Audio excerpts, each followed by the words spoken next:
Salut à toi investisseur, bienvenue dans Qu'est-ce que c'est? La série où on explique qu'est-ce que c'est que la finance, l'économie sans prise de tête. Aujourd'hui on va voir un principe de base qui influence le prix de presque tout autour de nous. L'offre et la demande, c'est vraiment la base de l'économie. En réalité tout ça c'est simple.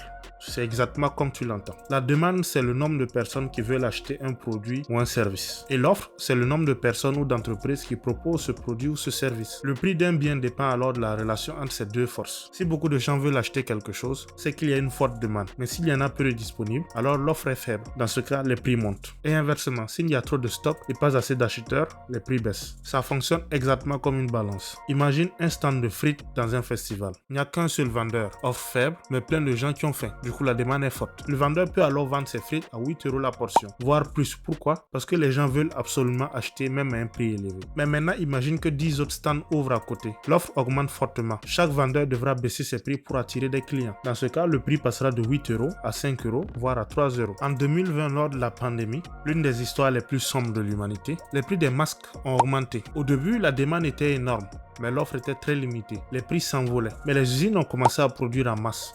L'offre a alors augmenté et les prix ont chuté. Cela marche pour tout. Les jeux vidéo, les iPhones, les billets de concert ou même les logements dans certaines villes. L'offre et la demande expliquent pourquoi les prix montent ou baissent. Le plus intéressant, c'est que ces deux forces sont dynamiques. Elles bougent tout le temps. S'il y a une pénurie, l'offre chute, les prix montent. Si un produit devient à la mode, les sneakers, les chaussures, les loups-boutins, la demande explose, donc les prix aussi. Mais si un nouveau concurrent arrive avec le même produit moins cher, l'offre augmente, les prix chutent. Ce sont ces jeux d'équilibre qui créent ce qu'on appelle le prix du marché. Prenons le cas de la bourse par exemple. Le prix que vous voyez, c'est le prix du marché. Et ce prix est jugé à partir de la loi de l'offre et la demande. Plus une entreprise sera à la mode, comme Tesla, ou fera de bons résultats, comme Apple, son action sera demandée. Le cours de son action augmentera automatiquement. Et c'est ça qui permet à beaucoup de gens de s'enrichir. Donc pour résumer, beaucoup de demandes plus moins d'offres est égal à prix qui monte. Moins de demandes plus beaucoup d'offres égale prix qui baisse. Et ce principe s'applique à tout. Voiture, job, salaire, loyer, billets d'avion, crypto-monnaie, actions. Maintenant tu sais ce qu'est l'offre et la demande et pourquoi tout ce qu'on achète n'a pas toujours le même prix. Tu veux qu'on t'explique l'inflation ou le marché noir dans le prochain épisode?